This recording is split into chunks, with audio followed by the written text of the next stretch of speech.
eToro's the proud sponsor of this episode of the Bad Crypto Podcast. It's the world's #1 social trading platform with over 11 million members. The best trading tools with low and transparent fees are there at eToro, and we want to give you $25 in Bitcoin to open and fund a new account. So visit badco.in/eToro for details. That's badco.in/eToro.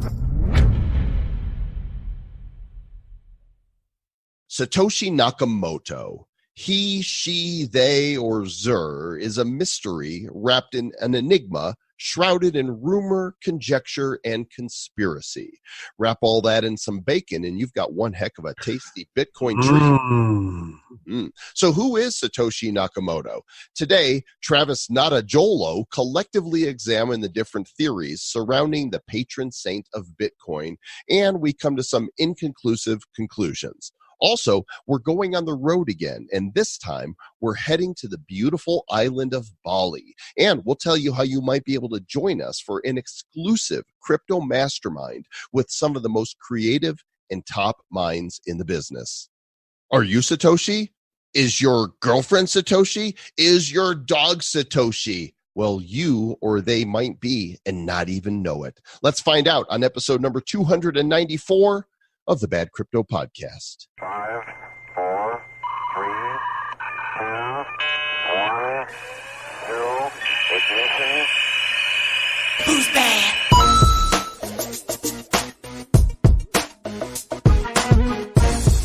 Hey, how you doing? Hey, I'm doing. This is Travoshi. This is Jola Natatoshi right here. Yeah, it's the Bad Cryptoshi Podcasto thing. That was good. The Bad Cryptoshi Podcast Donato. Right here in your ears. Your ears will be listening. Your ears. I have a speech impediment, Mr. Travis, right?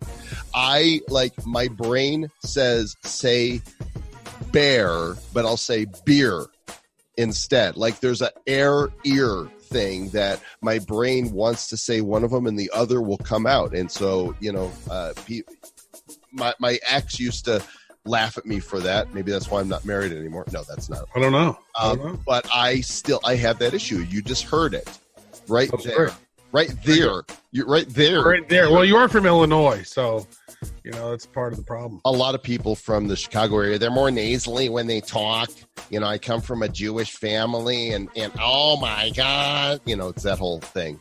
They don't have a lot of dulcet tones. Is that what you're saying? I got the voice in the family. I'm not all the talent, but I got the voice for sure. Very cool. And you guys get to listen to the voices, and we're glad you do, because without you, well, it would just be us sharing our voices with one another. But your support means the world to us, and also the support of our sponsor, which hopefully by now you have checked out, because if not, you're missing out on your opportunity to get some bad coin socks. For a lot of crypto fans, it's hard to find one place where you can trade, plan, and discuss strategy all in one place. You can't do that on Coinbase. You can't do that on Robinhood. And it turns out that Europe's had a platform like this all along. It's called eToro, and it's the world's #1 social trading platform. Not only do they give you access to the most popular crypto assets and more coming, but its virtual trading and discussion features let you discuss and test trading strategies with a community of over 11 million traders. And guess what? They're officially launched in the US of A. It's all in one easy-to-use app. You could build your crypto portfolio the smart way today. Go to badco.in/eToro to find out how to sign up and get your free bad coin socks. All right, let's get into the topic of the day. Will the real Satoshi please stand up? Slim Satoshi Shady. Wiki. Who indeed is the elusive Satoshi Nakamoto, the author with the anonymous name on the now infamous Bitcoin white paper available at bitcoin.org? 10 years later, this person or persons have revolutionized the world, and the impact of this white paper and what they started is going to be felt for ages. But I kind of like that there's this whole mystery behind Satoshi Nakamoto, because whoever he, she, they, or Zer, I don't want to misgender anybody, it's very possible, they disappeared in 2013? Yeah, 2012, 2013. I think 2012 is when they disappeared. And as we go through this list, right, none of these people might be Satoshi Nakamoto.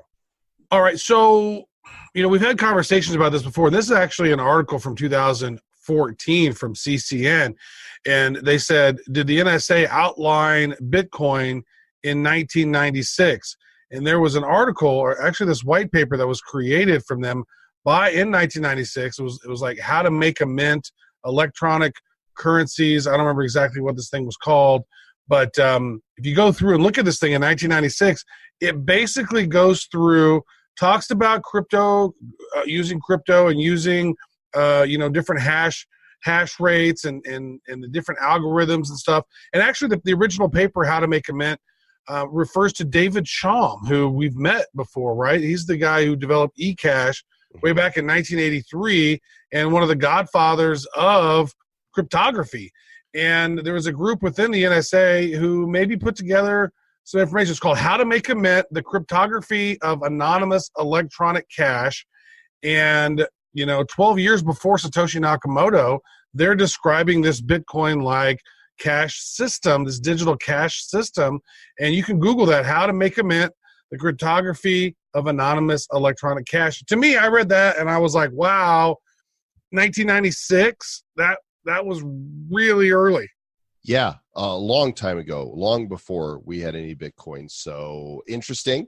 That could be a clue. It wasn't that long ago. It was in the spring, back in April, that John McAfee said he was going to basically reveal who Satoshi is. He says he has spoken with Satoshi personally, and he told Bloomberg News that he was going to expose Satoshi within a week, and then he backed off of it, saying that it could hurt his efforts to fight extradition to the U.S. But McAfee said, quote, "I've spoken with him, and he is not a happy camper about my attempt to out him." So I don't know. John, do you really know, or are you just a nutball? Come on, we want to know. You know what? I don't think John McAfee's a nutball. I think John McAfee is a master of getting press. Mm-hmm. I mean, he is a master of PR, dude. He will say stuff and crazy things happen and people just follow him and listen, and he is interesting for sure. He said, "My entire life I've been tracking people who are the best in the world and at hiding their identity. Finding Satoshi was a piece of cake for me." So, all right, John, maybe next time we talk to him, he'll tell us. I think that it's the last guy we're going to talk about. I think but who knows? Who knows? Okay. So the first one beyond the organization of the NSA we want to talk about is Nick Szabo, who has declined to be on Bad Crypto, mainly because we've interviewed John McAfee and some other people that he doesn't consider credible in the crypto space. So he kind of is like, I don't like who you guys are talking to. So, yeah. Well, aside from that, he didn't like the fact that we had interviewed Craig Wright too. That was one of the ones that bugged him. Mm-hmm. And, there was a blogger named Sky Gray who linked Nick Szabo to the Bitcoin white paper using this stylometric analysis, which is really sort of analysis of the verbiage being used in the white paper. And so Szabo, earlier had created this paper called BitGold, which a lot of people think is the precursor to Bitcoin. And he used a lot of different synonyms and pseudonyms back in the 90s. And, if you read BitGold and you read the Bitcoin white paper, there's a lot of the same sort of wording in those two documents. And then what I found was peculiar was that there was all this wording utilized from BitGold in Bitcoin. However, Szabo was not listed at the end as a source reference, which I found was peculiar because they clearly pulled some information from that, did not give a shout out. Satoshi did not give a shout out. So that makes you go, is it Szabo? Maybe Szabo wouldn't give credit to himself, or you'd think Szabo would maybe give credit to himself to distance himself from it. I don't know. I found that pretty peculiar. He has denied it. Mhm. He has definitely denied being Satoshi. He wrote an email in July 2014 to a financial author named Dominic Frisby, who, I just like to throw his name around. Ah! See what I did there? Because Frisby was interviewed on Max Kaiser's show, and he said, I've concluded there's only one person in the world that has the sheer, see, I did it again, sheer breadth, but also the specificity of knowledge, and it is this chap. Can we do a GoFundMe for my speech impediment, please?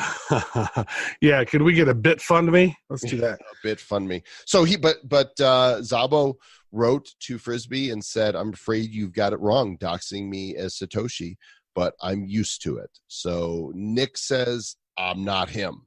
He's not Satoshi. He's not Szabo. But you know what? There's a lot of convincing evidence out there that it says that it could be him. And, he likes Bitcoin. He talks about it. There's a great podcast interview, not on Bad Crypto because he won't come on, but there's a great interview on the Tim Ferriss podcast that's a couple years old that he walks through and talks about it pretty candidly. And potentially that could be him. I mean, I think that it's likely that whoever wrote the white paper utilized some of his information from BitGold. I mean, BitGold, Bitcoin, there's definitely a connection there. But he says he's not, so I guess we got to take his word for it.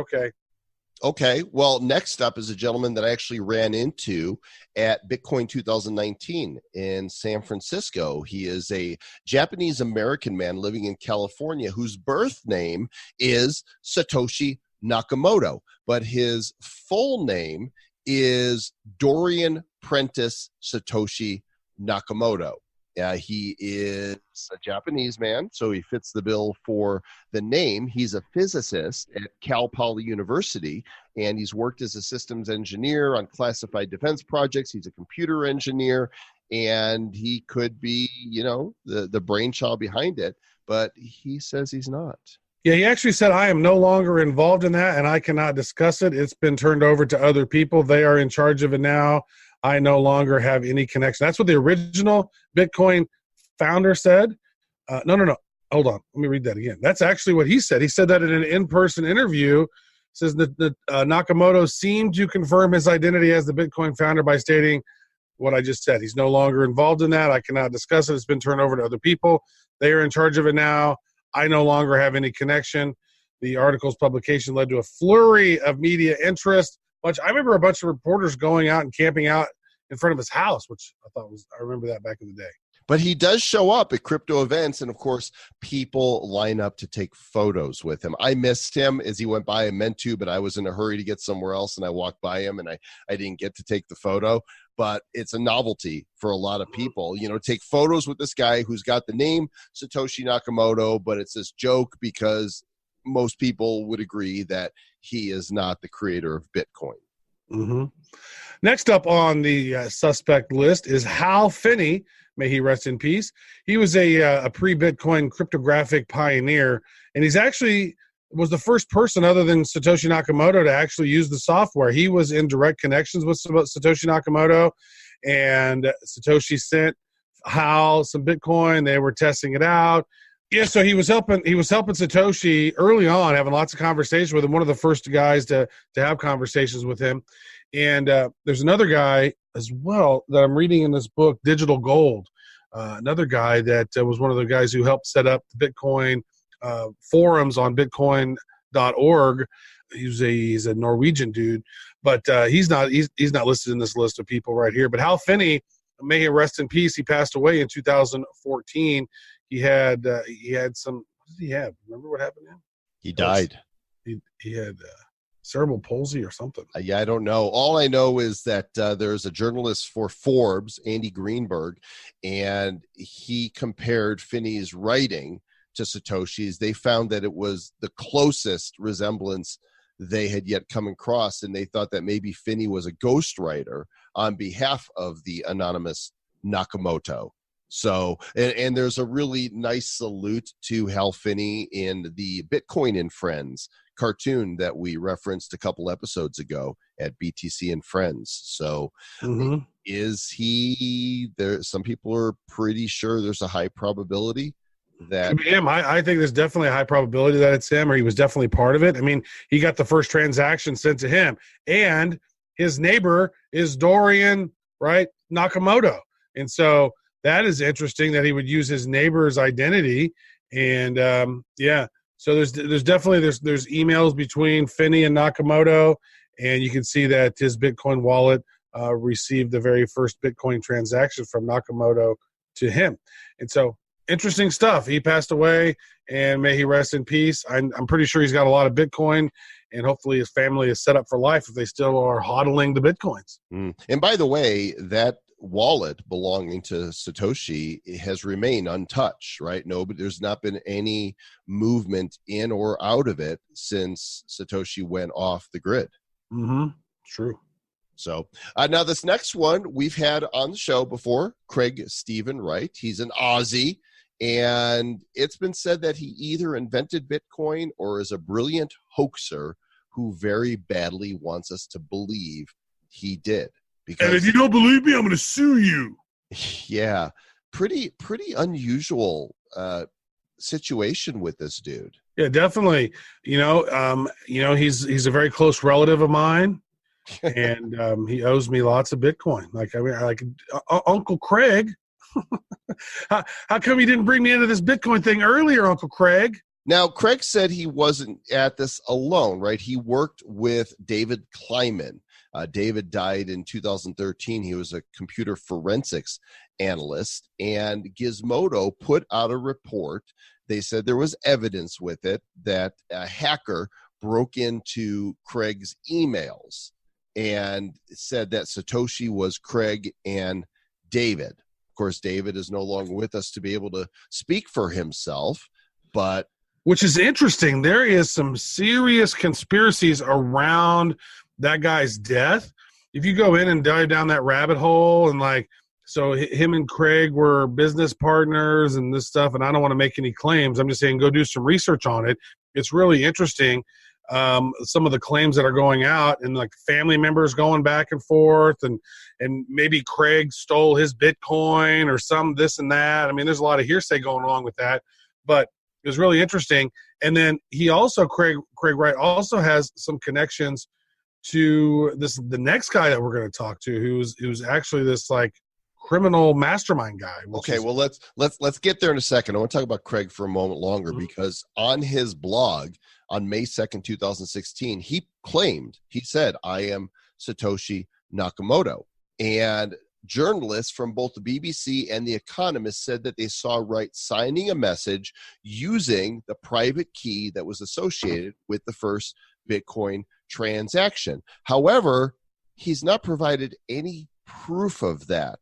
There is still no publicly available cryptographic proof that Craig Wright actually had access to that wallet, other than to show people, to say he was. I mean, did he send something to that wallet? Is that I don't know that anybody actually saw that there was a private key.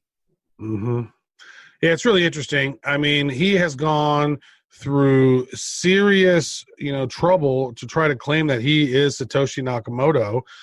He either has a really huge ego, or he was part of the team in some way.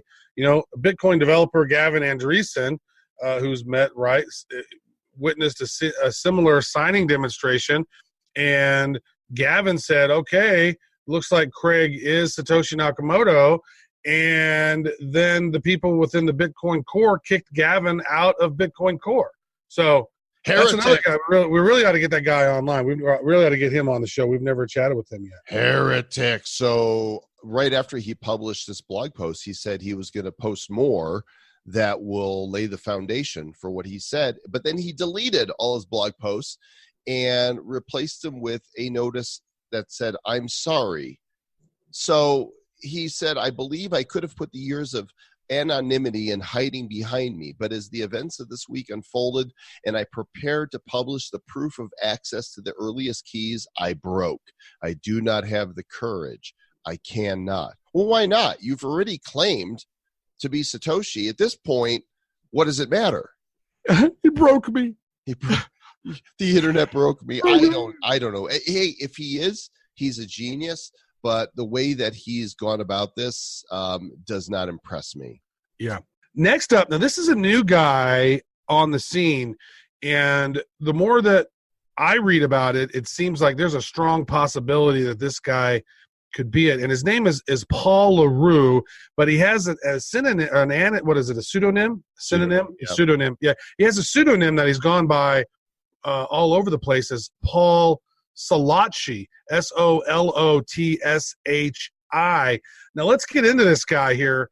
Paul Calder Leroy Solotshi, right? This guy is a 46-year-old criminal mastermind, okay? He's also the creator of an encryption software, E4M, and TrueCrypt.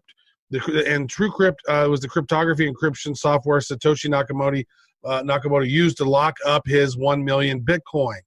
And he's an author of a very similar manifesto to the one in Bitcoin's white paper, but he wrote it in 1998. Now listen to this. Not only that, but he employs similar spelling and language in his writing style to that of Satoshi. He's also very interested in gambling, and Bitcoin's initial code had a poker client included into the code, and he's been in jail since 2012. That could explain why, he went off the grid and no crypto has moved in or out of that wallet. Yeah, and there's also this connection of Craig Wright and Paul Solotshi, right? So there's some really interesting, like there's this article on investinblockchain.com. We're going to put the link in here. And this whole thing is like a crazy James Bond mastermind supervillain kind of thing. And, he was doing all kinds of, he was a brilliant programmer. He was a cartel boss. He's a cryptographer genius, right? And he's got this huge criminal background. And there's this thing, Kleiman versus Wright lawsuit, and ties pointing to Paul LaRue. Now, what happened, how this person became visible was in the documents, in the lawsuit of Kleiman versus Craig Wright, on one of the redacted sheets of paper, it did not redact Paul LaRue's name from one area of the document. So they blocked out everything. Whoever redacted failed to block out one of the corresponding footnotes that identified the criminal kingpin, Paul LaRue. And it linked to this particular thing. And so he's a real-life James Bond villain behind a cocaine and gun empire spanning 4 continents, who's now a super snitch who quite possibly could be Satoshi Nakamoto. That's what a crazy story. Like, just when you think it can't get any weirder, you found this guy, and there's a lot here that really does line up, right? I mean, he created open source software. He understands, the moving of money and goods. He's mentioned in this lawsuit, there's 1 million Bitcoins that are locked up using his TrueCrypt encryption. This is some interesting stuff right here, and maybe. Yeah. So Ben Mesrick, the dude we had on that did the Bitcoin billionaires, that we interviewed, I forwarded this article over to him, and he was like, his response was, "Wow, what a great story!" Like this to me, like this whole thing with Craig Wright and Kleiman, and then now with this Paul LaRue guy and all the stuff that's going on with this, and like I want to know about this Paul LaRue guy. Like, what was his mastermind stuff? Like, what kind of crazy stuff was he dealing with?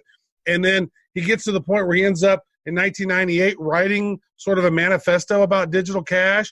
And then, 2012, he disappears, and nobody's ever heard of the guy again. He goes by the name of Paul Solotshi, and it's close to Satoshi. And there's just so many strange things that my spidey senses go, wow, the inventor of Bitcoin is probably quite possibly this criminal mastermind guy, like James Bond, like Dr. Evil kind of guy. Probably, quite possibly, maybe. We're not really sure. But is he locked up for life? Is his sentence for trying to put the hit on people, being a crime boss? Is he ever going to get out of prison, or is this going to die with him there?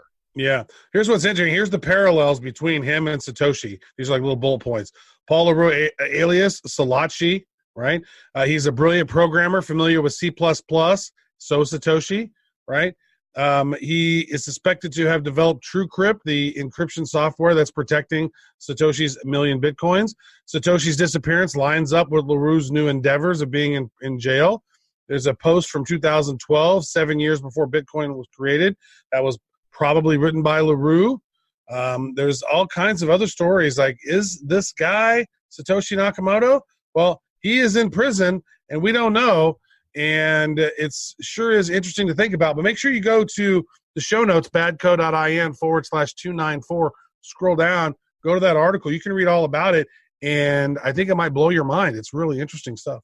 Yeah, and if it's not any of these guys, there's a few other possibilities we've pulled from Everipedia, and you guys can check that out in the show notes. Some of the others that may be suspects and could be them. Not really sure. Ultimately, we don't know, and we don't even know if John McAfee knows.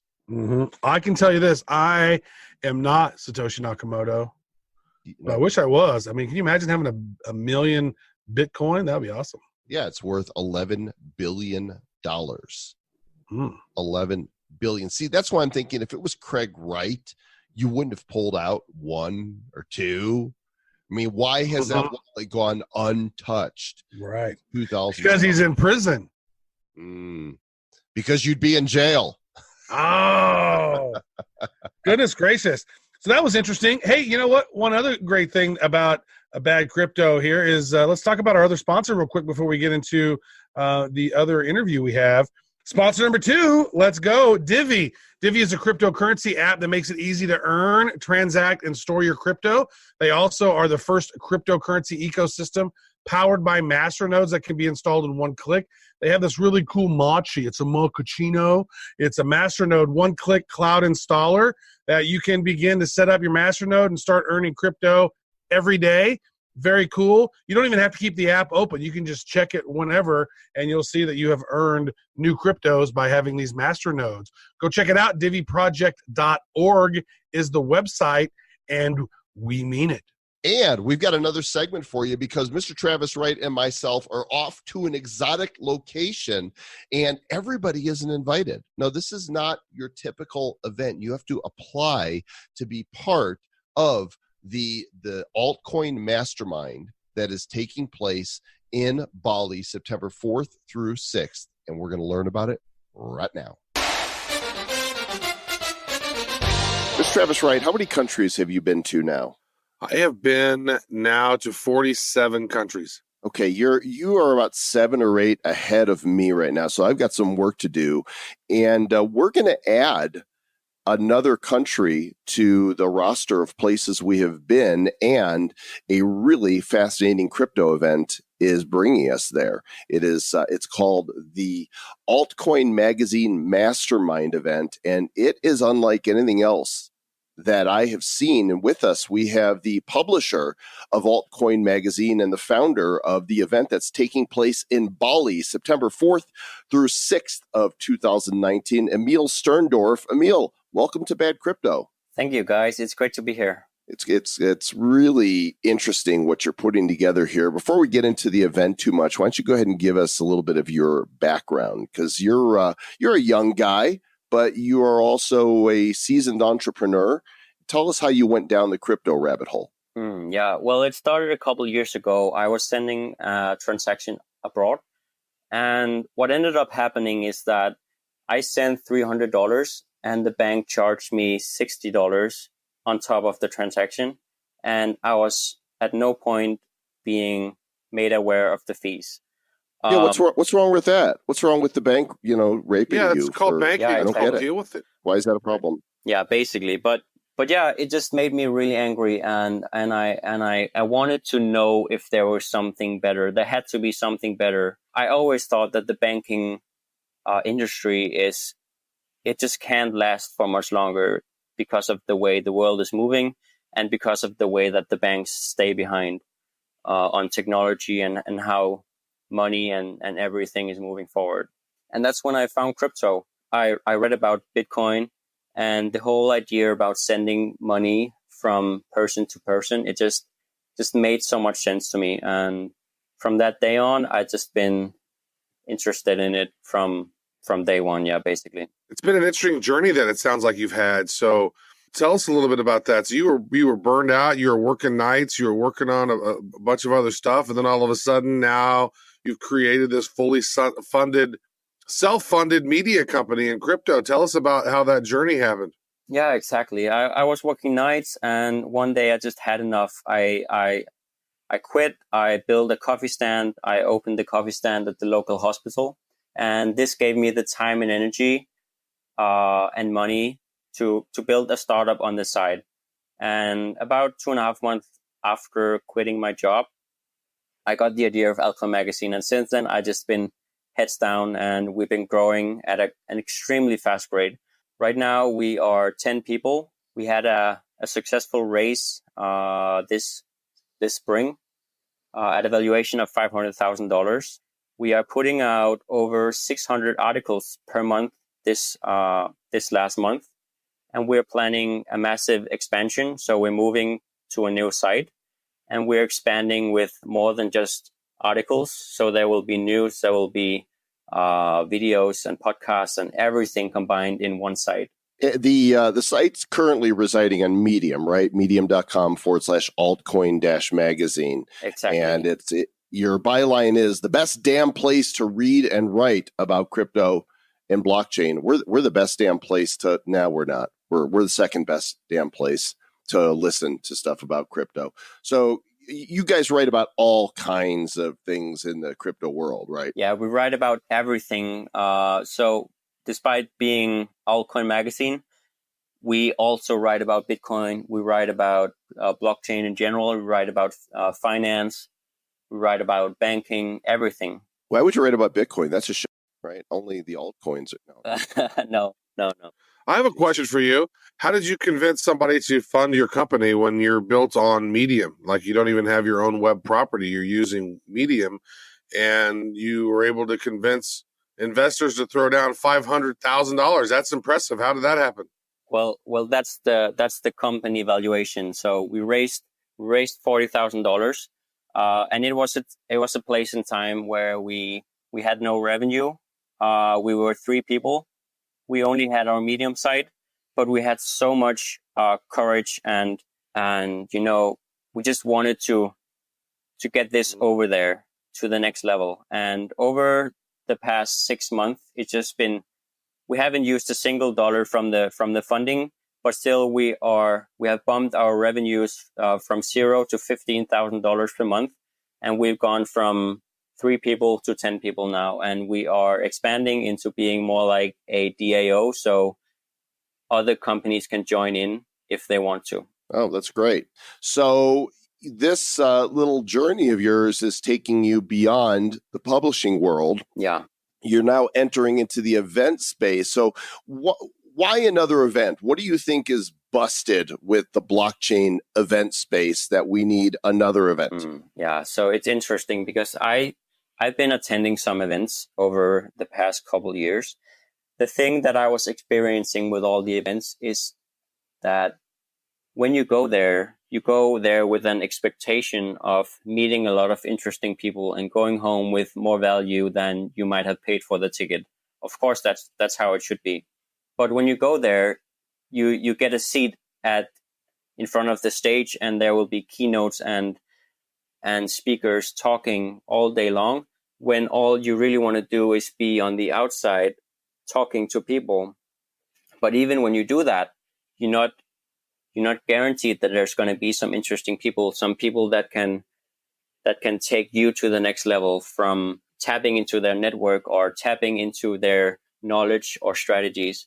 so that's why I decided to make a mastermind event where we are basically taking the idea, the traditional idea from a business mastermind, but we are adding more like a crypto getaway. So we want to make it a vacation for people who want to achieve a lot of things in a very short period of time. So we're bringing together these handpicked masterminds from this industry. And the whole idea with the mastermind event is that we are making it for people to give and to share. So everyone at the attend will be able to tap into the other attendees' knowledge, strategies, ideas, and networks.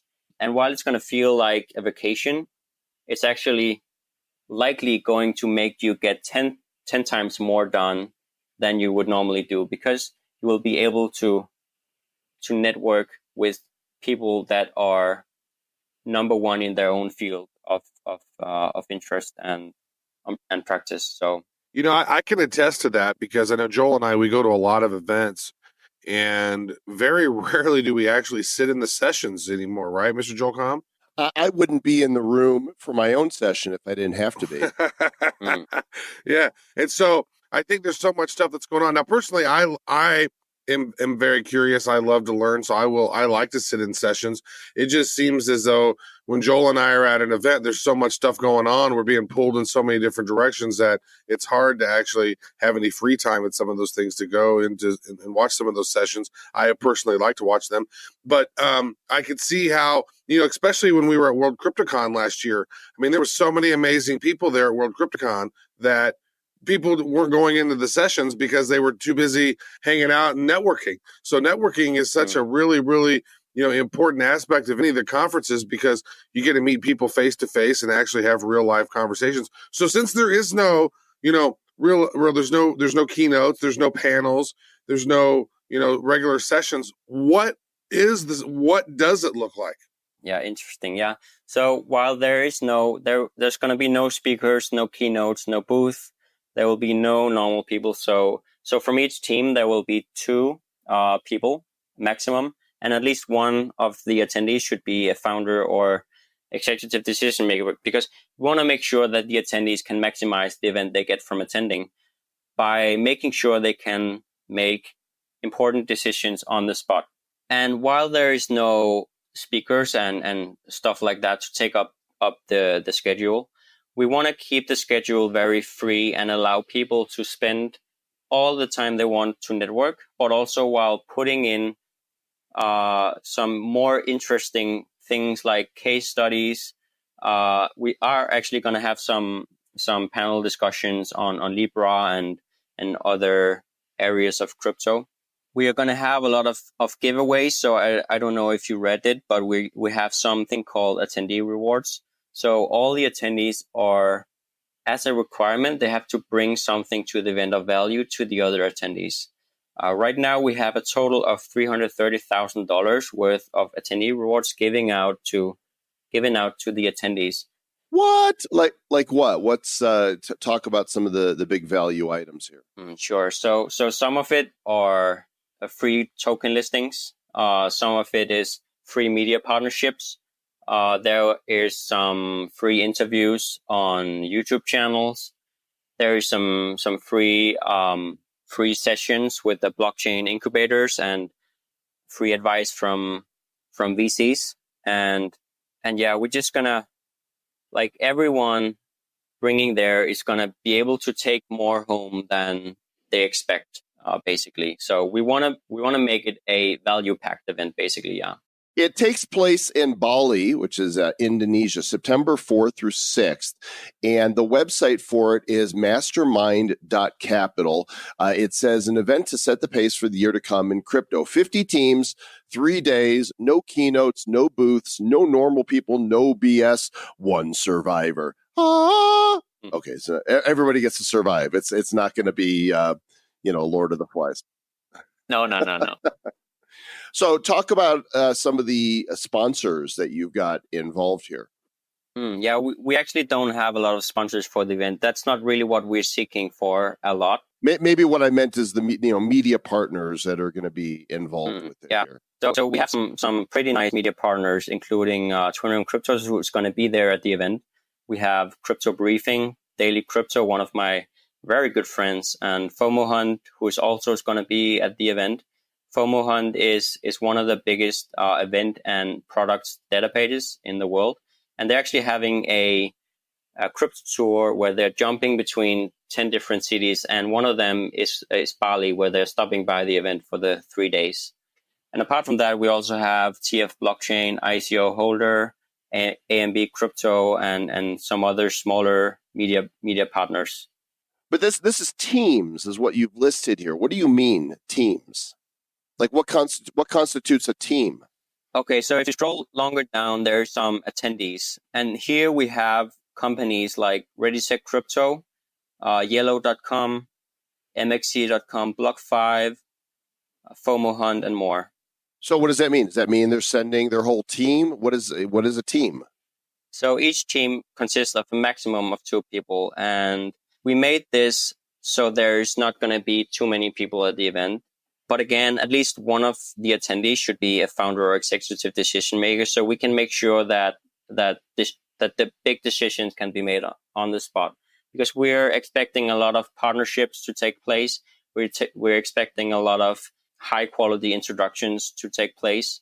So we have something called the power of the networking effect, where each team is going to write down 3 notes of companies they need to talk to, people they need to be introduced to, or a problem that they're currently having that they need to solve to get to the next level.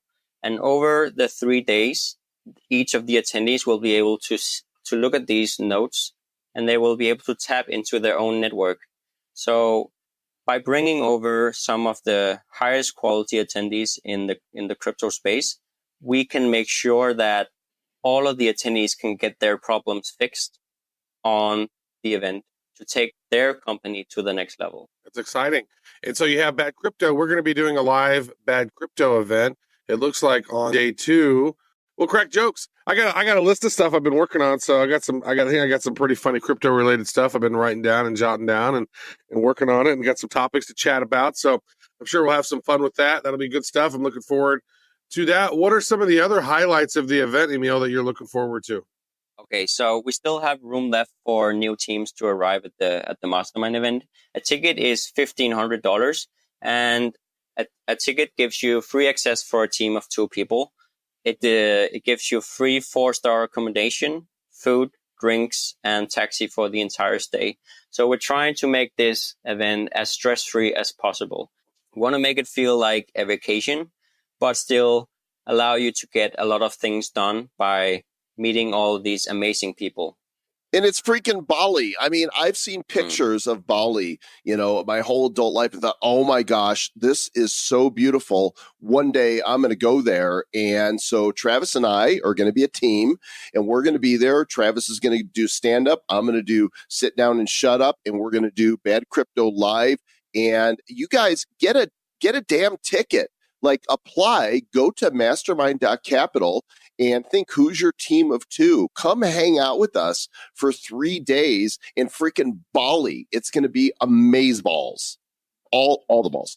Yeah, just go to DuckDuckGo and put in Bali, Indonesia island. Go look at it and be like, oh my God, have you ever seen water so blue? Have you ever seen that color of blue? And go swim with us. It's Carpe Diem stuff. I just did that right now. I just went to DuckDuckGo and I'm pulling up images. There's these beautiful, beautiful lagoons, cliff sides, resorts, these temples that just, this is gorgeous. Go to the website, do it now. Go to mastermind.capital, especially if you're involved in any type of crypto project, and come hang out with us. It's going to be amazing. Emil, anything else you want to tell people about the event? Maybe I should just add that this is not a corporate event. It's not one of the boring events. So we want to take that also away from the boring side of events, and we just want to bring people to like the open air, by the pool, and there's going to be a lot of networking, a lot of drinks, a lot of good talks, and a lot of fun activities, basically. We're gonna get a tan, Mr. Travis, right? I need a tan. I am very pale. I sit inside. My tan consists of computer monitor screens give me a tan. Well, we're looking forward to it, Emil. Thanks for putting this event on, for inviting us to participate. Again, September 4th through 6th. Bali is the place to be, mastermind.capital, and we'll see you guys there. Yep. Well, there you have it, gang. Who of you will be joining myself and Mr. Travis Wright in Bali for an epic mastermind event? For the coin showcase. What is that? It's my new conference. I just came up with it right now. That's not what this is going to be, though. That's true. No, this is only amazing people doing epic projects, working on crypto, altcoin, magazine, email, good people, and some great people are coming to the event. And I'm going to be doing some crypto comedy at this thing, Mr. Joel Cohn. If it's going to be only epic people, how did we get invited? Well, I don't know. I guess it won't be that epic. I think it's going to be super epic. Hope to see some of you guys there. Again, it is mastermind.capital to check it out. And, what a great getaway to Bali. Oh, my gosh.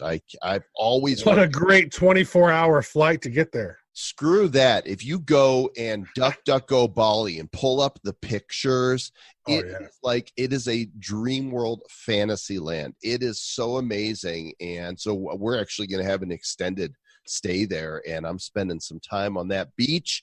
The resort is only like $50 a night for this beautiful resort. Everything is super cheap there. Like, you can get a massage for $10, a legit massage. Okay.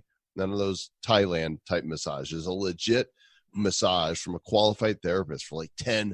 I'm going to be getting a massage every day on the beach. Like, I'm going to be getting a massage like every 90 minutes. Right.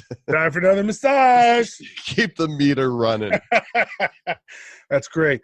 Yeah. So check it out, mastermind.capital, and Altcoin Magazine is the site. Thank you so much to Emil. We're looking forward to that. That should be real good times. And thanks to all of you for listening. As always, we appreciate your patronage of the Bad Crypto Podcast. We are upper crust here. Well, we're more like pizza crust than upper crust, but we appreciate your reviews and your emails. And it's been a while since we've asked you guys to call us. So why don't you do that? Pick up the phone, call us. And the phone number for the Bad Crypto Hotline is 708-885-9030. That number again, 708-885-9030. And you can serenade us. That's true. Give us a call. Tell us what you think, or give us a review. And if you want those socks, make sure to go to badco.in/eToro. Go through that process, and you can rock some socks. How bad would that be? It would be so bad, you could say, check out my socks, bitches. Stay bad.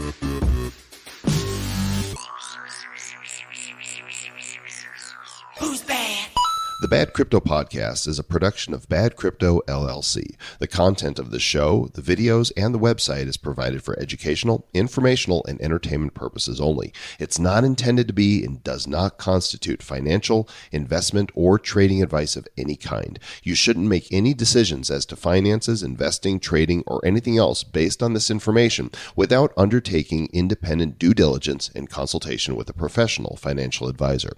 Please understand that the trading of Bitcoins and alternative cryptocurrencies have potential risks involved. Anyone wishing to invest in any of the currencies or tokens mentioned on this podcast should first seek their own independent professional financial advisor.